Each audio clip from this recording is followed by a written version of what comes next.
Hello everyone, welcome to our YouTube channel. In this video, we are diving into a simple and powerful combat and common men's health problem, erectile dysfunction. And vitamin for this problem is vitamin B3, also called niacin. Vitamin B3 is not only a vitamin, but it's a great nutrient which supports 500 bodily functions, which plays a biggest role in cardiac health, also in erectile dysfunction problem. Vitamin B3 helping reduce bad cholesterol level while boosting the good one.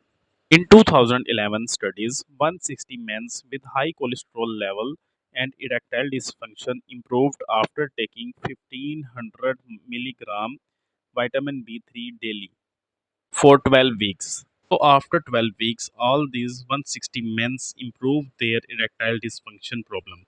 So if you are interested in trying vitamin B3 for best erectile dysfunction, so, if you are interested in trying vitamin B3 for best erection, first consult your doctor, especially if you are currently on medicines.